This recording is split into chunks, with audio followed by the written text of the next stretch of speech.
I know what she's hiding, Marcus. If you marry Jessica tomorrow, you'll regret it for the rest of your life. The words hung in the air between mother and son. Eleanor Wilson stood before her only child, her face lined with worry, her eyes filled with the pain of what she'd discovered. Marcus stared back in disbelief, his world crumbling before him. The woman he loved so much had just been confirmed to not be who he thought she was. To understand how we arrived at this devastating moment between a mother and her son, we need to go back 3 weeks. But before we dive in, if you stand against injustice and prejudice, click on the subscribe and like button and proudly post your country's flag in the comments. You'll definitely get a great reply. Marcus Wilson was the definition of success. At just 35 years old, he had built Wilson Tech Solutions into a $500 million company from nothing but his brilliant mind and relentless work ethic. His innovative security software was revolutionizing the industry, with government contracts rolling in by the day. He had everything: wealth, respect, power, everything except someone to share it with. That all changed when Jessica Parker walked into his life. Beautiful, charming, and sophisticated, the 32-year-old PR executive seemed like the answer to his prayers. Her porcelain skin, flowing blonde hair, and dazzling smile captivated Marcus from their first meeting at a charity gala. 8 months later, he surprised everyone by announcing their engagement. For you, a free like is easy, but for me, it is the greatest support and encouragement. For this video, can you give me 1 like and 1 subscription? Thank you very much. No one was more surprised or concerned than Eleanor Wilson. At 60, the former detective had razor-sharp instincts that had served her well through decades of police work. Since losing her husband 10 years ago, Marcus had become her world, and something about Jessica Parker set off alarm bells she couldn't ignore. "She's perfect, Mom," Marcus insisted during their weekly Sunday dinner. "You'll warm up to her eventually." Eleanor smiled and nodded, keeping her reservations to herself. What could she say? That Jessica's smile never quite reached her eyes? That her stories about her background seemed to shift slightly with each telling? That when Jessica thought no one was watching, her mask of perfection slipped to reveal something cold and calculating beneath? Keith Johnson, Marcus's best friend since college and now his COO, shared Eleanor's concerns. "Don't you think this is moving a little fast, man?" he asked during a rare moment alone with Marcus. "I mean, 8 months?" "When you know, you know," Marcus replied confidently, brushing off his friend's concern, just as he had his mother's. What Marcus didn't see was Jessica's transformation when he left the room. The way her warm smile vanished, replaced by a look of smug satisfaction. The hushed phone calls she made when he was working late. The contemptuous way she treated restaurant servers when Marcus was checking the bill. "She's perfect, Mom," Marcus insisted during their weekly Sunday dinner. "You'll warm up to her eventually." Eleanor smiled and nodded, keeping her reservations to herself. What could she say? That Jessica's smile never quite reached her eyes? That her stories about her background seemed to shift slightly with each telling? That when Jessica thought no one was watching, her mask of perfection slipped to reveal something cold and calculating beneath? Keith Johnson, Marcus's best friend since college and now his COO, shared Eleanor's concerns. "Don't you think this is moving a little fast, man?" he asked during a rare moment alone with Marcus. "I mean 8 months?" "When you know, you know," Marcus replied confidently, brushing off his friend's concern, just as he had his mother's. What Marcus didn't see was Jessica's transformation when he left the room, the way her warm smile vanished, replaced by a look of smug satisfaction. The hushed phone calls she made when he was working late. The contemptuous way she treated restaurant servers when Marcus was checking the bill. "Just be patient," Jessica whispered. "After the wedding, we'll have everything we need. His mother's suspicious, but it doesn't matter now. He trusts me completely." Eleanor froze, her heart pounding. There was only one way to find out what Jessica was hiding. She needed to get closer to see Jessica when her mask was off completely. Drawing on her years of detective work, Eleanor hatched a plan. She would go undercover as the maid Jessica needed. She perfectly planned a complete makeover by the best makeup artist in town, who completely transformed her from the great woman she was into a lowly maid called Maria Santiago. What lengths would you go to protect someone you love from making the biggest mistake of their life? Click the subscribe button now, because this story of deception, prejudice, and justice is just the beginning. And trust me, you won't believe what happens next.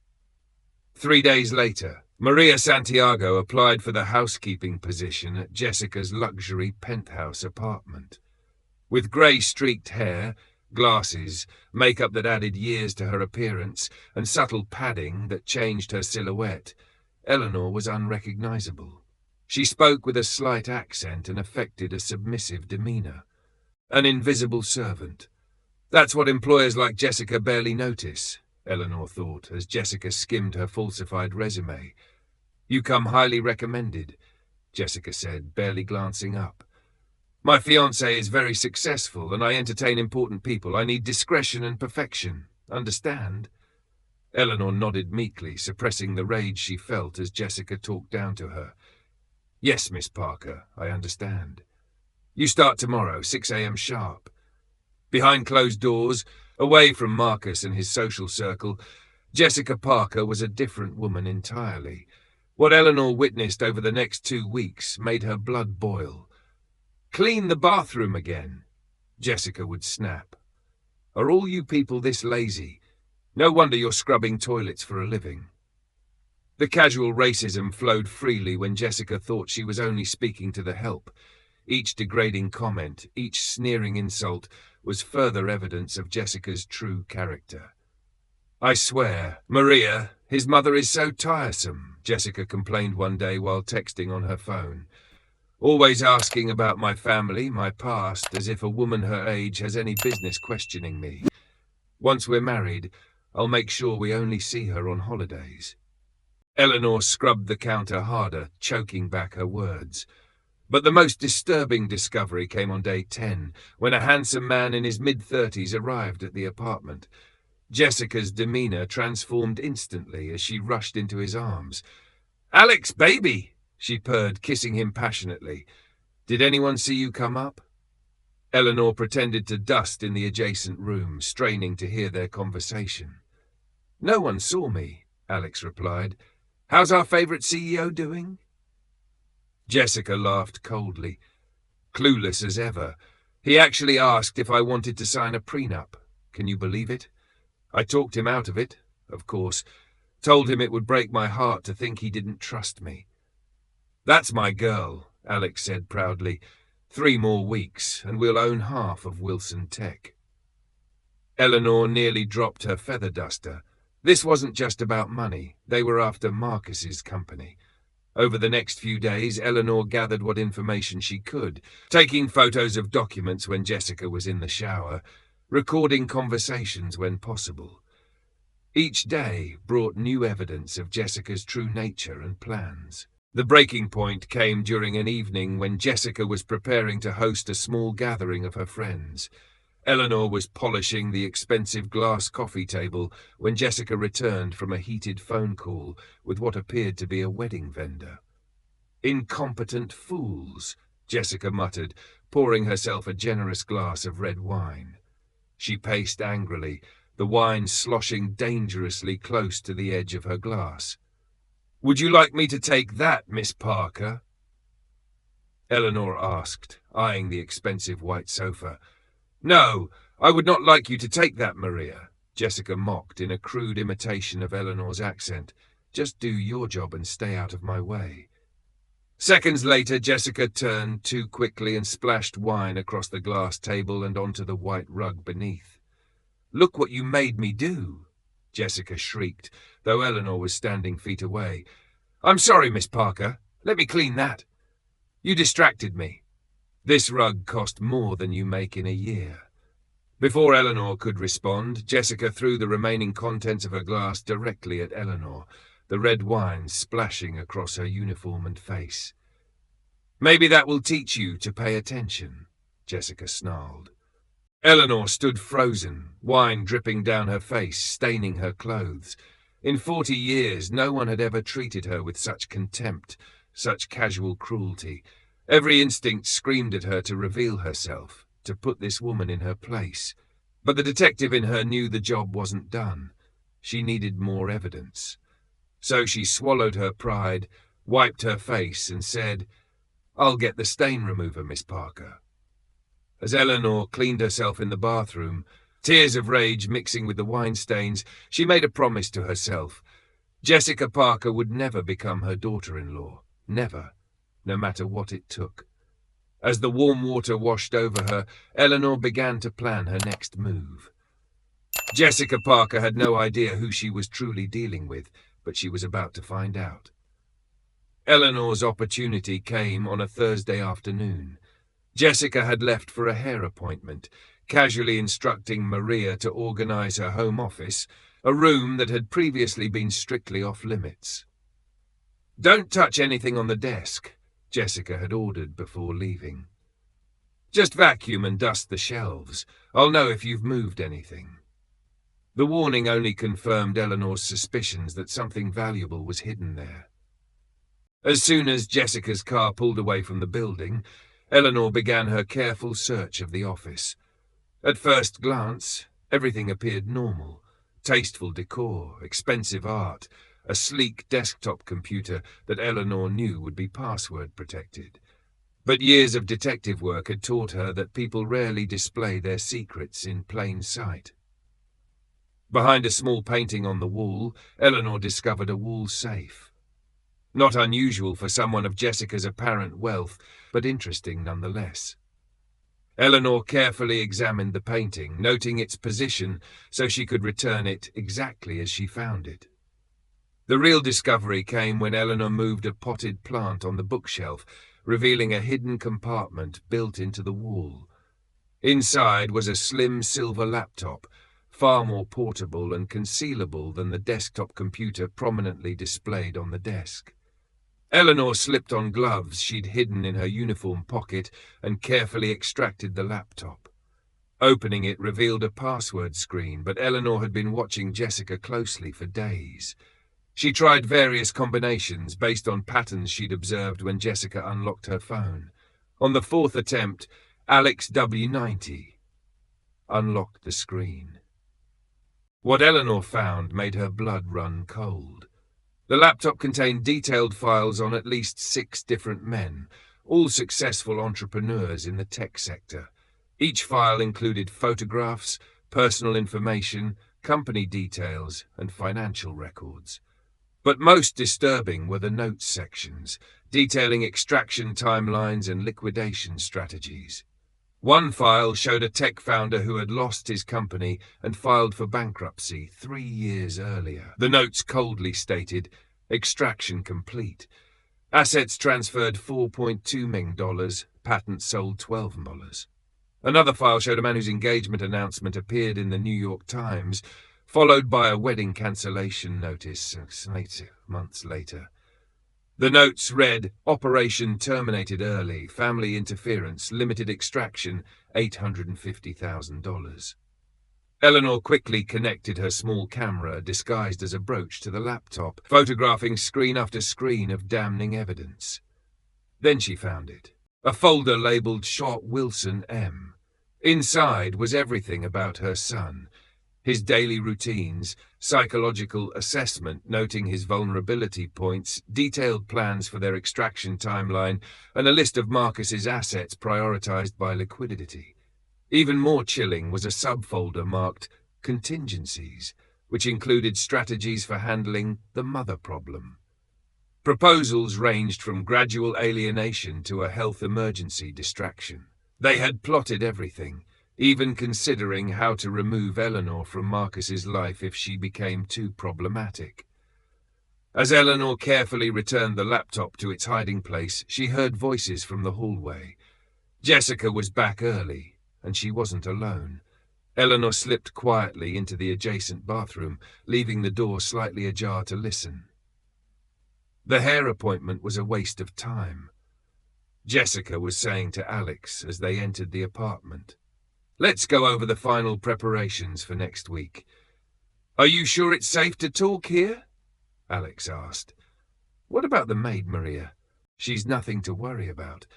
Barely speaks English and doesn't have the brains to understand what we're discussing. Besides, I've been making her life miserable. She'll quit any day now. Eleanor's jaw tightened at Jessica's assessment, but she remained silent, listening as the couple moved into the living room. I've already set up the offshore accounts, Alex said, his voice dropping slightly. Once you're married, we start the transfers. Small amounts first, then the bigger sums after you've established regular access patterns to his accounts. What about the security software? Jessica asked. That's where the real money is. Our buyers in Shanghai are offering $20 million for the source code alone. If we can get the vulnerability exploit too, that doubles. Eleanor felt sick. They weren't just planning to steal Marcus's money. They were preparing to sell his life's work, his revolutionary security software, to foreign interests. And Marcus suspects nothing? Alex asked.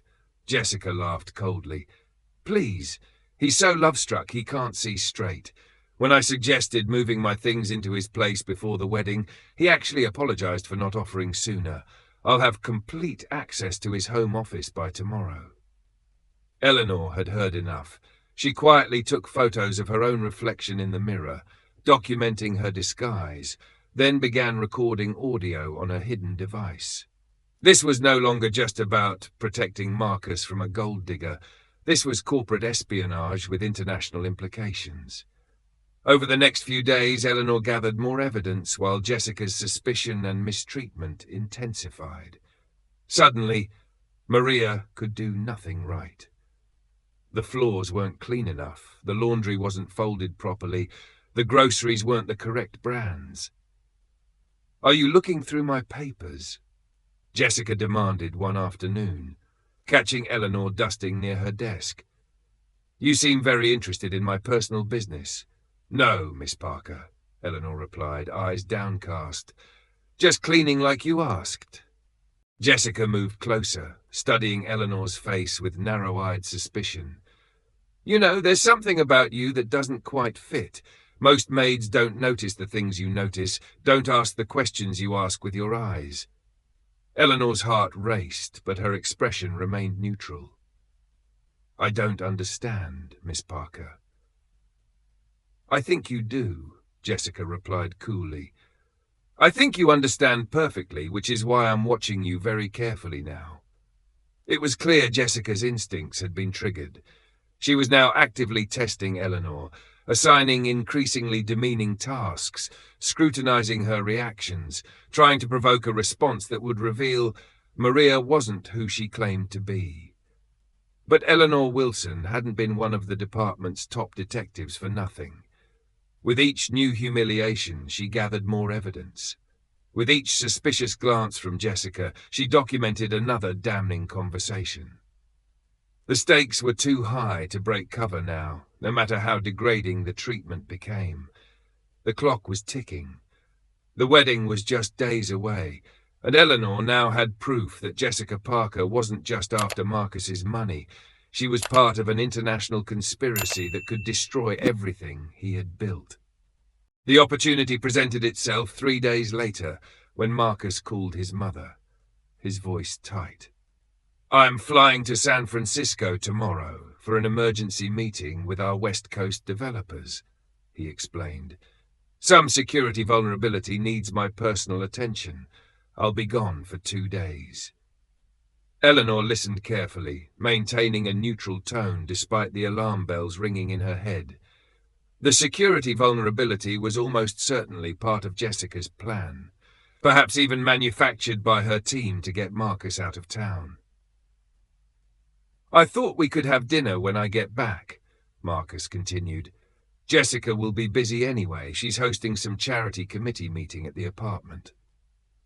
That was it, the opening she needed. Eleanor knew from her time as Maria that Jessica's charity committees were actually meetings with her co-conspirators, disguised as legitimate social gatherings. With Marcus out of town, Jessica would likely drop all pretense among her trusted circle. "That sounds nice, honey," Eleanor replied, forcing warmth into her voice despite the tension between them. "Have a safe flight."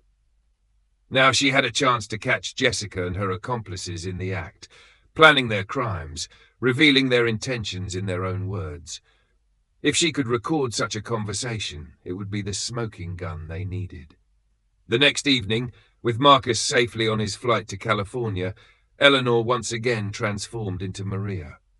The disguise felt different this time, less like a costume and more like armor. She wasn't going in as a maid, but as a mother and former detective determined to protect her son. "If I can get her true voice on tape, saying what she really thinks about my son, about his race, about her plans, that's something even Jessica can't talk her way out of." The plan was simple. Eleanor would go to the party, pretending to return for personal items she'd allegedly left behind during her cleaning. The timing was critical. She needed the party to be in full swing, Jessica and her friends relaxed and unguarded. For extra security, she called a friend, Daniel, to go to the location with her in case of any assault or wrong situation. At precisely 8:45 p.m., Eleanor got into Jessica's building through the service entrance. The security guard recognized her as Jessica's maid and barely glanced up from his phone, exactly as they'd hoped. Eleanor took the service elevator to Jessica's floor, her heart pounding in her chest, while Daniel stayed back outside, waiting for her signal to come in. Through the door of Jessica's apartment, she could hear music, laughter, the clink of glasses. She pressed the small recording device, activating it before slipping it into her pocket. Then, taking a deep breath, she knocked firmly. The door opened to reveal Jessica, stunning in a sleek black dress, a champagne flute in her hand. Her smile vanished the instant she recognized Maria. "What are you doing here?" Jessica hissed, blocking the doorway. Behind her, Eleanor could see about 8 people in the living room, lounging on furniture she had polished countless times. "I'm very sorry to disturb you, Miss Parker," Eleanor said, keeping her voice meek, her eyes downcast. "I left some personal medication earlier, my heart pills. I called, but got no answer. The building manager said you were home and let me up." Jessica's eyes narrowed with suspicion, but the plausibility of the excuse, combined with the presence of her guests, made it difficult to simply turn Eleanor away. "Fine. Where did you leave them?" Jessica asked impatiently. "In the small drawer in the staff bathroom, Miss Parker. I'll be quick." Jessica reluctantly stepped aside, allowing Eleanor to enter, while announcing to her guests, "My maid apparently left something behind." The guests barely acknowledged Eleanor as she shuffled toward the staff bathroom off the kitchen. She moved slowly, the recording device capturing every word as a man's voice, Alex, she presumed, complained about having their evening interrupted. "Don't worry," Jessica replied, her voice carrying clearly. "This won't take long. Make sure you top off everyone's glasses for the toast." Eleanor entered the bathroom, but left the door slightly ajar. She pretended to search through drawers while listening intently to the conversation in the living room. "So where's the lucky groom tonight?" a woman's voice asked with obvious sarcasm, followed by laughter. "San Francisco," Jessica replied, "exactly where we needed him to be. Our little security breach worked perfectly. He'll be gone for at least 2 days, fixing a problem that doesn't actually exist." More laughter erupted. "Ladies and gentlemen," Alex's voice rose over the others, "I'd like to propose a toast to Jessica, whose performance deserves an Academy Award, and to our biggest score yet, Wilson Tech." The sound of clinking glasses echoed through the apartment. "God, you should see how he looks at her," someone commented. "Like a lovesick puppy. She must be incredible. Another woman speculated, triggering raucous laughter. A girl's got to do what a girl's got to do, Jessica replied with mock wariness. Though I'll admit, pretending to be attracted to him is the hardest part. Always talking about his algorithms and security protocols. So boring. But worth it for $50 million, right? Alex added. Plus whatever we get for the security software, Jessica agreed. The Russians are already offering $20 million just for the source code. Eleanor felt physically ill. They were planning to sell her son's life's work to foreign interests, destroying not just his company but potentially compromising national security in the process. Wilson Tech provided security systems for several government agencies, a fact these criminals clearly knew and intended to exploit. What about the mother? Someone asked. I heard she's been causing problems. Eleanor froze, straining to hear Jessica's response. Eleanor, Jessica's voice dripped with contempt. Just another obstacle to remove. She's smarter than I expected, but it doesn't matter now. Marcus already thinks she's interfering because she can't let go of her precious son. Must be hard for her, a man's voice commented, watching her son marry a white woman. Jessica's laugh was cold and cutting. Please. That family should be grateful someone like me would even look at him. Do you know what his mother said when we first met? She actually asked about my intentions, as if I was some gold digger, if she only knew. The room erupted in laughter again. The best part, Jessica continued, her voice slightly slurred now from the champagne, is how I've convinced him his mother's concerns are actually racist, that she can't accept him being with a white woman. He's so desperate to prove he's enlightened that he defends me even when his instincts say otherwise. Psychological manipulation at its finest, someone commented admiringly. I've had a lot of practice, Jessica replied, but this is my masterpiece. In 3 days I'll be Mrs. Wilson. In 3 weeks I'll be single again, with enough money to disappear forever. Eleanor had heard enough. She had Jessica's true voice on record, the contempt, the manipulation, the criminal conspiracy. This would be enough to convince Marcus, enough to save him from this predator. She quietly closed the bathroom drawer and prepared to leave as unobtrusively as she'd arrived. But as she stepped into the hallway, she found Jessica blocking her path. Find what you were looking for? Jessica asked, her eyes cold and suspicious. Yes, Miss Parker. Thank you. I'll be going now. Eleanor tried to move past her, but Jessica didn't budge. You know, it's the strangest thing, Jessica said, her voice dangerously soft. I don't remember you ever mentioning heart medication while you worked for me, and the building manager wasn't even on duty tonight. Eleanor's pulse quickened. Jessica's eyes were clear and focused now, all signs of champagne-induced relaxation gone. She'd been testing Eleanor, setting a trap, and Eleanor had walked right into it. I don't know what you mean, Miss Parker. I just needed my medicine. Jessica stepped closer, her perfume, the expensive scent Marcus had bought her, overwhelming in the narrow hallway. Who are you really? Jessica demanded. Because you're not just some housekeeper. No maid I've ever known notices the things you noticed, asks the questions you asked with your eyes. You were watching me, studying me. Eleanor began calculating escape routes. The front door was blocked by Jessica's guests. The service entrance was behind Jessica.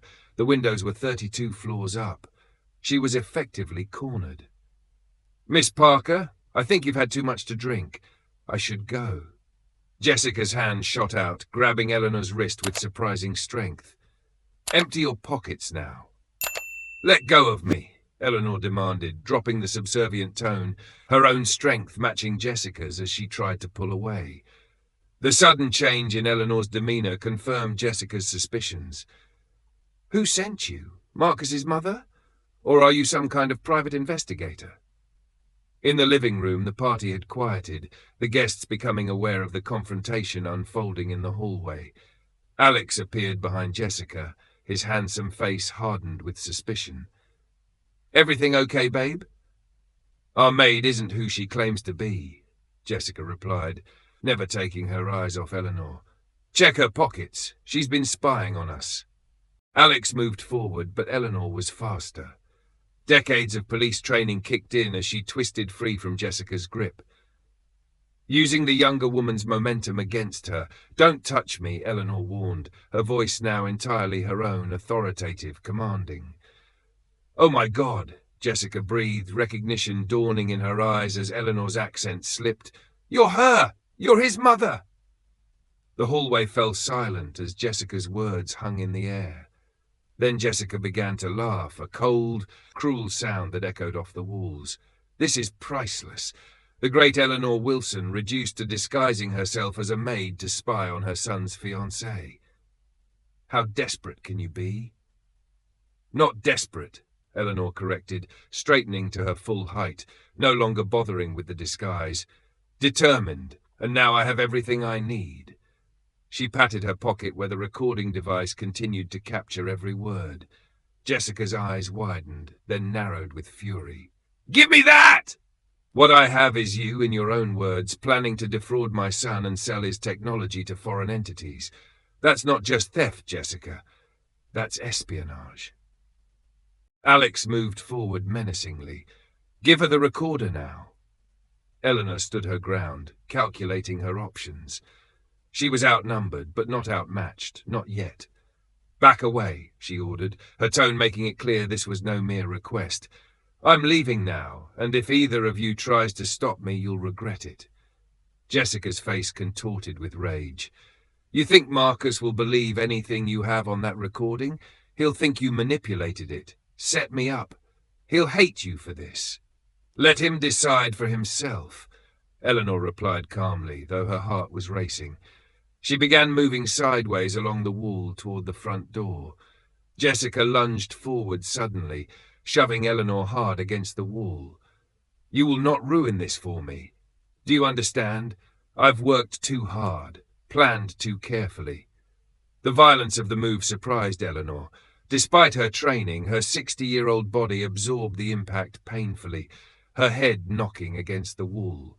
But even as she winced, her hand moved to her other pocket, where her phone was already connected to Marcus's number, the line open. "Get your hands off me!" Eleanor said loudly, clearly making sure every word would be picked up by the phone. "You pathetic old woman," Jessica snarled, her beautiful face twisted into something ugly and foreign. "You can't stand that your precious son chose me, can you? Can't stand that he prefers a white woman to whatever ghetto trash you probably wanted for him." Eleanor didn't have to fake her shock at the naked racism. "My son deserves someone who loves him, not a con artist planning to destroy him." "Love him?" Jessica laughed bitterly, unaware that her every word was being transmitted to Marcus thousands of miles away. "Look at him. Boring, naive, so desperate for validation he can't see what's right in front of him. The only thing I love about Marcus Wilson is his bank account and his security protocols." Alex tried to intervene, suddenly aware they'd said too much. "Jessica, that's enough!" But Jessica was too far gone, months of pretending finally giving way to ugly truth. "Do you know how hard it is?" she continued, her voice rising hysterically.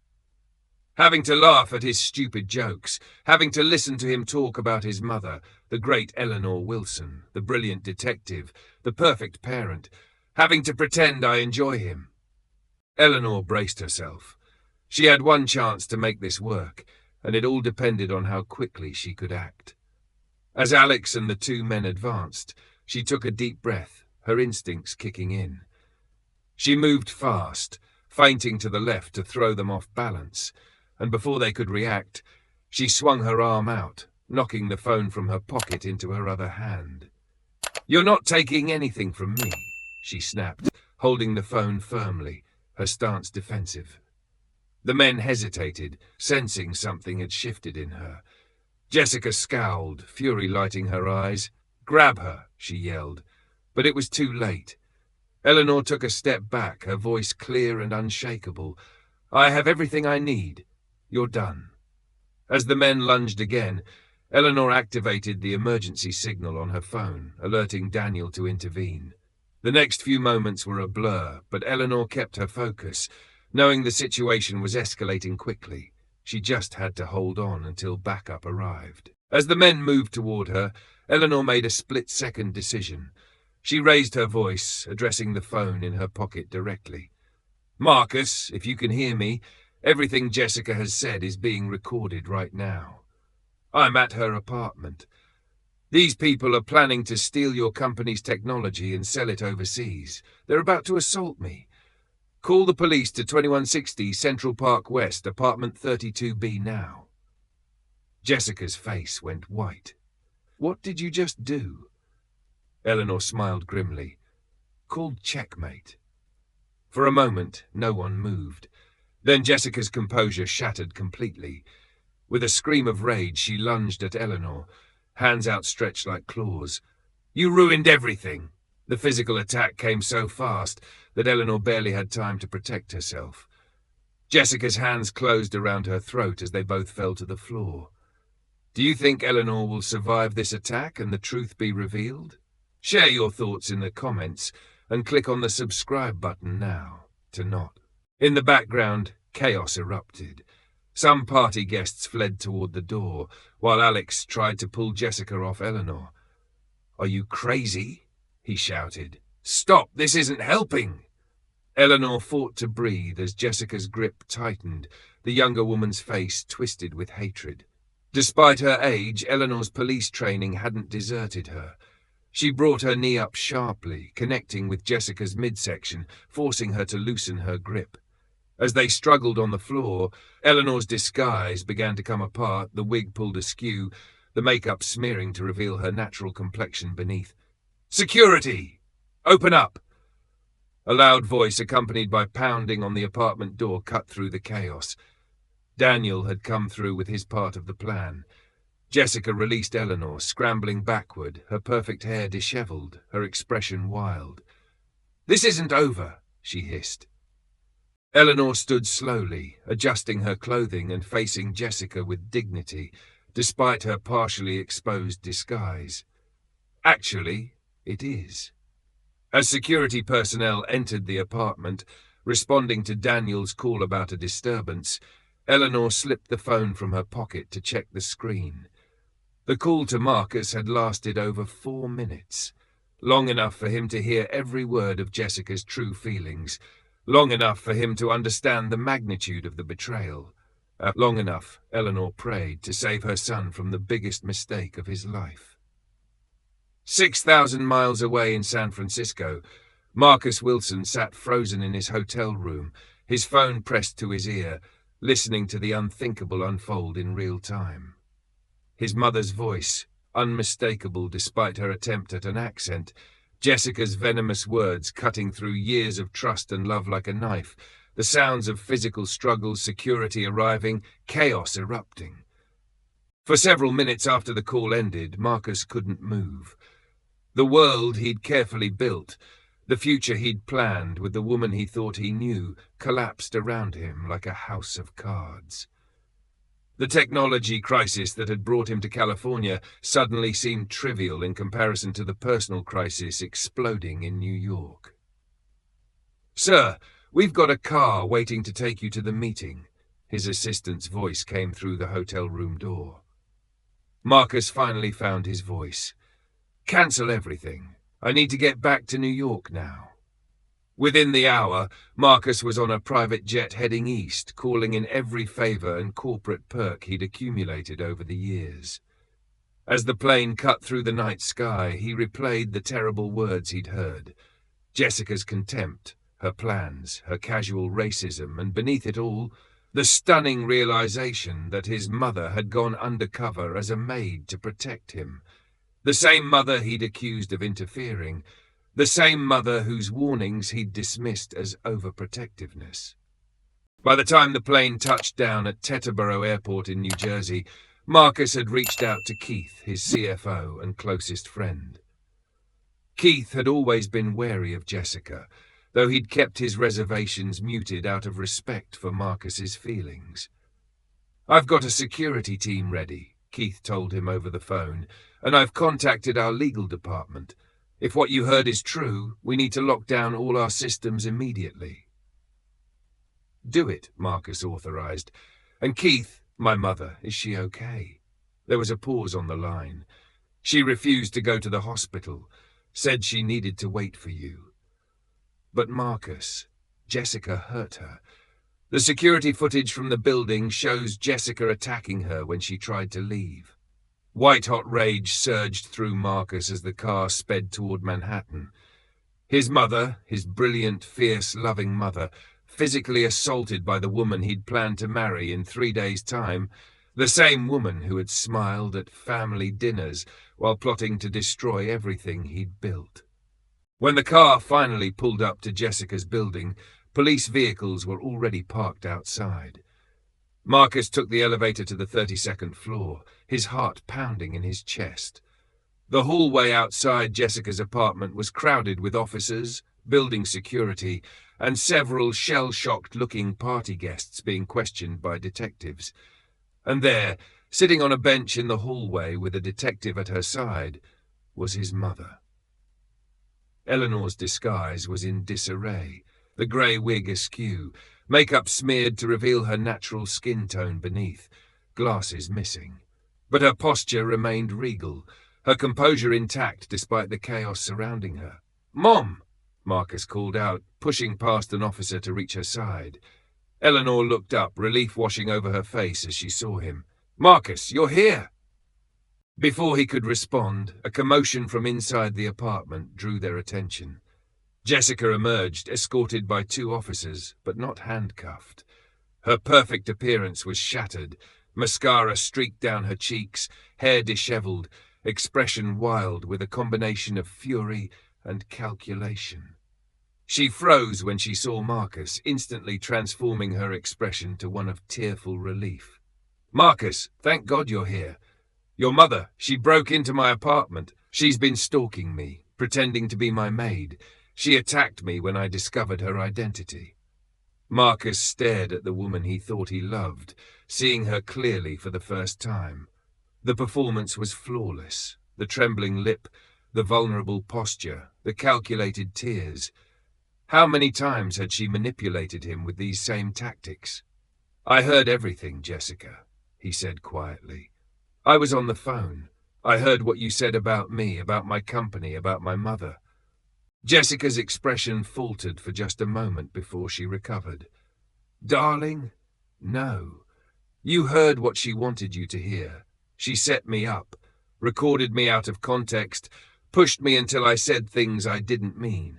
She can't stand seeing you with a white woman. She's been trying to sabotage us from the beginning."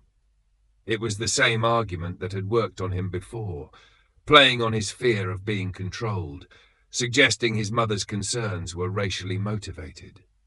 But this time, the words rang hollow. "I heard Alex's voice too," Marcus continued, his tone hardening. "I heard you talking about selling my security software overseas. I heard you laughing about how you've manipulated me." Jessica's eyes darted around, looking for escape routes, allies, anything. "It wasn't what it sounded like. We were role-playing, joking around. Those people aren't even my real friends. They're actors Eleanor hired." The desperation in her voice might have been pitiful if it weren't so calculated. Even now, caught in her lies, Jessica was spinning new ones, creating elaborate scenarios to explain away the unexplainable. "Detective," Marcus addressed the officer standing nearby, "I want to press charges for assault against my mother, for attempted fraud, for corporate espionage, whatever charges will stick." "No," Jessica shrieked, lunging toward Marcus, only to be restrained by the officers. "You can't do this to me. Everything I did was for us." As Jessica was led away, still shouting protestations of innocence and declarations of love, Marcus turned back to his mother. Without a word, he wrapped his arms around her, holding her with a gentleness that belied the storm of emotions inside him. "I'm so sorry," he whispered against her hair. "I should have listened to you." Eleanor returned his embrace, her body finally relaxing after weeks of tension. "You're here now." That's what matters. 24 hours later, in Marcus's penthouse overlooking Central Park, the full truth was finally laid bare. Spread across Marcus's dining table was the complete case file Eleanor had compiled. Photographs of Jessica's hidden laptop screens showing her previous victims, financial documents revealing how she and her team had systematically drained the accounts of at least 6 other tech entrepreneurs, recordings of Jessica's own voice detailing their plans for Marcus and his company. Alex, Dev, Eleanor explained, pointing to a photograph of Jessica's partner, real name Alexander Petrov. He's worked with Jessica, whose real name is Yelena Serena, for at least 6 years. They've targeted tech CEOs exclusively, focusing on those with valuable intellectual property they can sell overseas. Marcus reviewed the evidence silently, his face a mask of controlled fury. And I fell for it completely. She's a professional con artist, Marcus. They all are. They've been doing this for years, perfecting their approach each time. You're not the first intelligent man they've deceived, and you wouldn't have been the last. Keith arrived then, accompanied by 2 FBI agents. The investigation had expanded rapidly as the scope of Jessica's criminal enterprise became clear. "We've got him," Keith announced without preamble. Alex rolled over on Jessica and the entire network as soon as we picked him up, trying to cut a deal for himself. Marcus looked up sharply. "Did he confirm the overseas connections, the technology sale?" Keith nodded grimly. "Russia, China, North Korea. They were shopping your security protocols to the highest bidder. They had buyers lined up before the wedding was even planned." The FBI agents stepped forward, introducing themselves. "Mr. Wilson, the implications here go beyond corporate espionage. This crosses into national security territory. Your cooperation will be essential as we unravel their network." Marcus's grip on his phone tightened, but he didn't flinch. "I'm listening." "Marcus, I swear, I never wanted any of this to happen." Jessica's voice crackled with emotion. "I love you. I did everything for us. Please, you have to believe me. I was just trying to protect our future. They were going to take everything, and I panicked. I was scared." Her sobs broke through the words, feigned helplessness hanging in the air. "Scared?" Marcus's voice was icy. "Scared enough to sell my technology to foreign governments? Scared enough to lie and manipulate me to attack my mother? This isn't fear, Jessica. This is greed. This is betrayal." "No, Marcus, no." Her voice was pleading now, frantic. "You don't understand. Stop," Marcus interrupted sharply. "You had your chance to explain yourself, and you chose to lie. I'm done listening to you." There was a long silence on the other end, Jessica's shallow breathing the only sound. Then finally, Marcus hung up the phone. He looked up at the FBI agents and Keith. "Let's get this over with." "Is it?" Marcus replied evenly. "Was it a misunderstanding when you locked me to your friends, when you discussed selling my technology to hostile foreign powers? When you attacked my mother?" "That woman is not who you think she is." Jessica's voice hardened, her mask slipping again. "She manipulated this whole situation. She disguised herself, invaded my privacy, recorded me without consent." "To protect her son," Marcus finished for her, "which is exactly what a mother should do. She couldn't stand seeing you with me, a white woman, taking her precious son away. Everything I did was for us, Marcus. Everything." Marcus looked at his mother, at Keith, at the FBI agents listening to Jessica's increasingly desperate lies.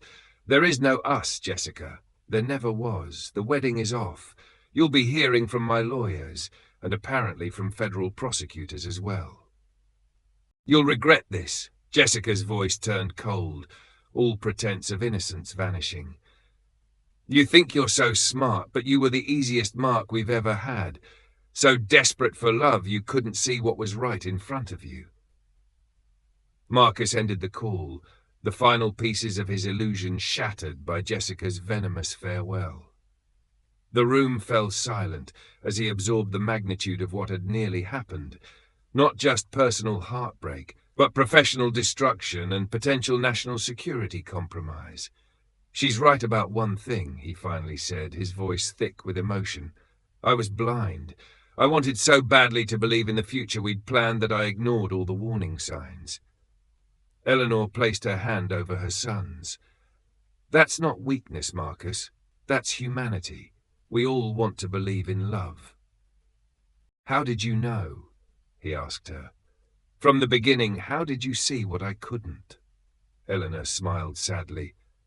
30 years as a detective teaches you to recognize patterns, but more importantly, 35 years as your mother taught me to recognize what real love looks like. What Jessica felt for you wasn't love, it was calculation. In the days that followed, Jessica's facade crumbled completely. Alex's full confession was revealed, detailing not just their plans for Marcus, but their previous victims, including 2 who had committed suicide after being financially ruined. Jessica's defense collapsed. Faced with overwhelming evidence and abandoned by her co-conspirators, she finally broke, admitting to everything in exchange for consideration during sentencing. The full extent of her crimes shocked even seasoned investigators. 7 previous victims, millions stolen, technologies sold to foreign entities that compromised American security interests. For Marcus, the public humiliation of cancelling a high-profile wedding was nothing compared to the private reckoning with his own blindness. But through it all, Eleanor remained his steadfast support, never once saying, "I told you so," never making him feel foolish for being deceived. 1 week after what would have been his wedding day, Marcus sat with his mother on the balcony of her modest home, watching the sunset, much as they had done when he was a child. "I've been thinking," he said, breaking a comfortable silence, "about what you did, going undercover, enduring Jessica's abuse and racism, putting yourself at risk. Most mothers would have just kept arguing with their son, trying to change his mind with words." Eleanor smiled. "I'm not most mothers." "No," Marcus agreed, taking her hand. "You're the kind of mother who becomes a maid to save her son from disaster, who tolerates being degraded and humiliated rather than see her child hurt, who risks her relationship with her only son to protect him." "Any mother would do the same," Eleanor demurred. "We both know that's not true," Marcus countered. "What you did was extraordinary, and I'll spend the rest of my life making sure you know how grateful I am." As the sun dipped below the horizon, casting golden light across their faces, mother and son sat in renewed understanding. The crisis that might have torn them apart had ultimately brought them closer, strengthening a bond that no outside force, no matter how manipulative or deceptive, could ever truly break. Eleanor Wilson hadn't just stopped a wedding. She had saved her son's future. She had demonstrated in the most profound way possible that a mother's love is the most powerful force in the world, stronger than deception, more enduring than manipulation, and ultimately impossible to defeat. 6 months after what would have been his wedding day, Marcus Wilson stood at the window of his office, looking out at the Manhattan skyline. The city continued its relentless pace below, unchanged by the personal earthquake that had shaken his world to its foundation. Yet for Marcus, everything was different. The trial of Jessica Parker, or Yelena Serena, as court documents now officially named her, had concluded the previous week. The evidence against her and her co-conspirators had been overwhelming. Eleanor's recordings, the financial paper trail, Alex's damning testimony, and similar statements from previous victims who finally found the courage to come forward once the story broke. All of it painted a picture of a sophisticated criminal enterprise that had operated for nearly a decade.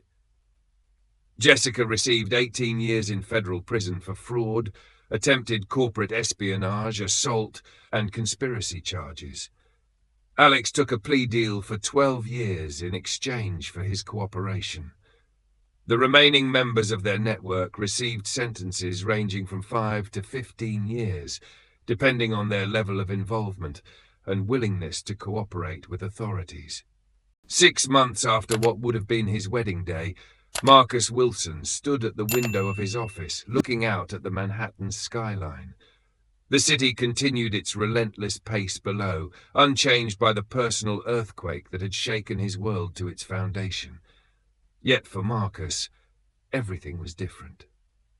The trial of Jessica Parker, or Yelena Serena as court documents now officially named her, had concluded the previous week. The evidence against her and her co-conspirators had been overwhelming. Eleanor's recordings, the financial paper trail, Alex's damning testimony, and similar statements from previous victims who finally found the courage to come forward once the story broke. All of it painted a picture of a sophisticated criminal enterprise that had operated for nearly a decade.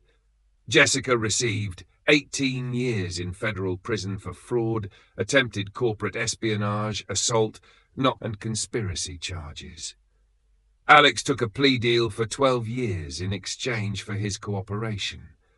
The remaining members of their network received sentences ranging from 5 to 15 years, depending on their level of involvement and willingness to cooperate with authorities. Marcus had smiled at the memory. "I don't remember that, but I do," Eleanor had continued. "And do you know what I thought at that moment? That you could hate me forever, as long as you were alive to do it. That's a mother's love, Marcus. It knows no bounds. It doesn't require gratitude or understanding. It only requires that you survive and thrive. Is that why you endured Jessica's racism, her degradation? Because you were saving me from an oncoming car I couldn't see?" Eleanor had nodded. "Exactly that. Some cars make noise and are easy to spot. Others, like Jessica, move silently, disguised as something beautiful until it's too late." The revelation of Jessica's true nature and the depth of his mother's sacrifice had transformed Marcus in profound ways. The company that had once been his singular focus became just one part of a more balanced life. He implemented strict personal and professional boundaries, established new security protocols, and, most importantly, developed a deeper appreciation for the authentic relationships in his life. Keith had been promoted to co-CEO, sharing leadership responsibilities that Marcus once insisted on handling alone. The board had unanimously approved the change, recognizing that Keith's early suspicions about Jessica had been an invaluable form of loyalty. Marcus also created a foundation dedicated to supporting victims of sophisticated fraud schemes, particularly those targeting entrepreneurs and innovators. The foundation provided not just financial assistance, but psychological counseling for those whose trust had been so profoundly violated. 3 of Jessica's previous victims now sat on the foundation's board, turning their painful experiences into a force for healing and prevention. But perhaps the most significant change came from Eleanor herself. The woman who had spent decades solving crimes was now focused on preventing them. At 71, when most people were well into retirement, Eleanor Wilson launched a new venture, Wilson Verification Services. The premise was simple but revolutionary: a discreet, thorough background investigation service for families concerned about prospective partners entering their loved ones' lives. Her goal was clear: to help others avoid the same kind of manipulation and deception she had fought so hard to protect Marcus from.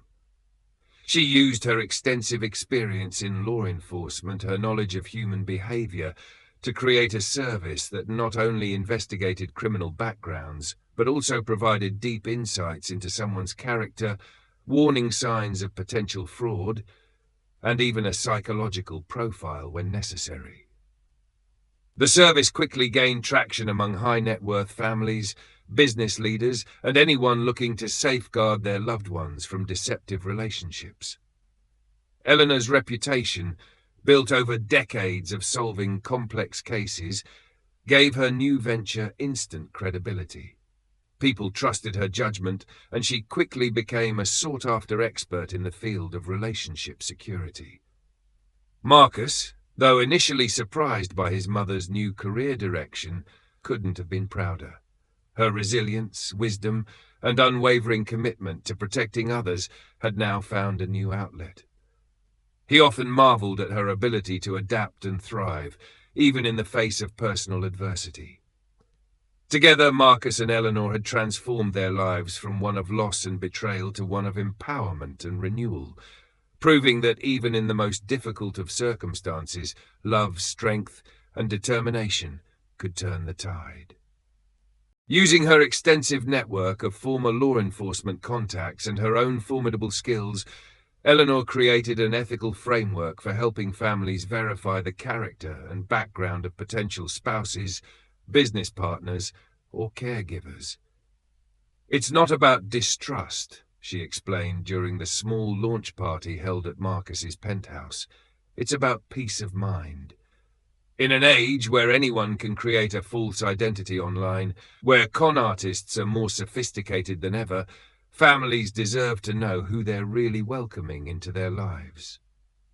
The service quickly gained a reputation for integrity, discretion, and thoroughness.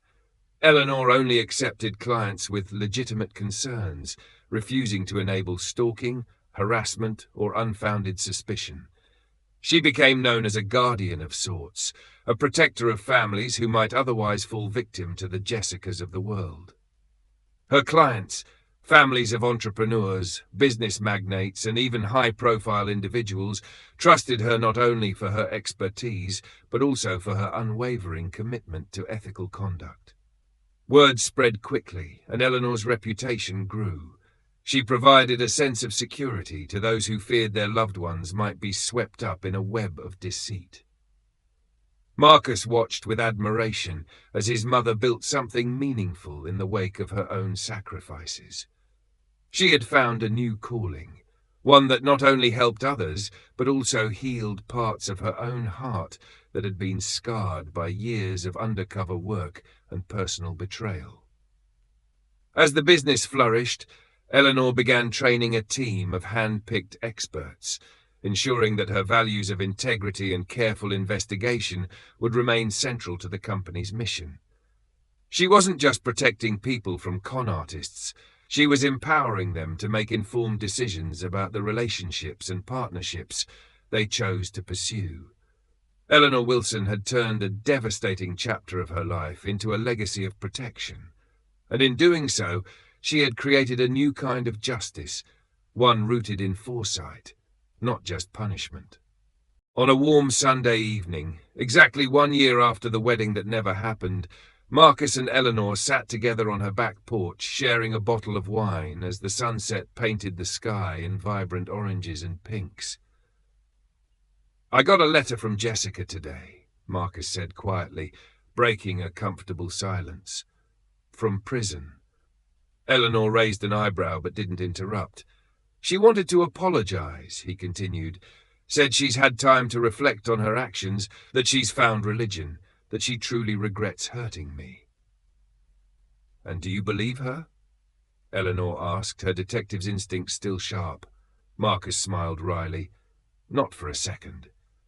It's just another performance. Her parole hearing is coming up in a few years. She's setting the stage, creating a narrative of redemption that might help her case." Eleanor nodded, proud of her son's clarity. "Once you've seen behind the mask, it's hard to be fooled by it again." "I've been thinking about what you taught me," Marcus said, refilling their glasses. "Not just about Jessica, but about trust, about seeing people clearly. And what conclusion have you reached?" "That true love, whether between partners, friends, or family, never requires you to blind yourself to reality. It thrives in the light of truth, not inconvenient illusions." Eleanor smiled, the pride in her eyes unmistakable. "That's wisdom worth the price we paid for it." As darkness settled around them, mother and son fell into comfortable conversation about Eleanor's growing business, Marcus's foundation, the family dinner planned for the following weekend. No mention of dating or relationships. Those would come in time, when Marcus was ready, when the wounds had fully healed. For now, it was enough to celebrate what remained unbroken, what had been strengthened through trial. The unshakable bond between a mother and her son, A bond that had withstood manipulation, deception, and betrayal. A bond that had proven stronger than the most elaborate con, more enduring than the most practiced deception. Jessica Parker had tried to sever that bond, to turn Marcus against the one person who could see through her facade. In doing so, she had unwittingly ensured her own downfall and cemented the connection she had sought to destroy. In a world full of Jessica Parkers, beautiful facades hiding calculated cruelty, Eleanor Wilsons are the true heroes, the ones who see clearly, act decisively, and love unconditionally. If you love this story, don't forget to like, subscribe, and share with others. See you in the next video.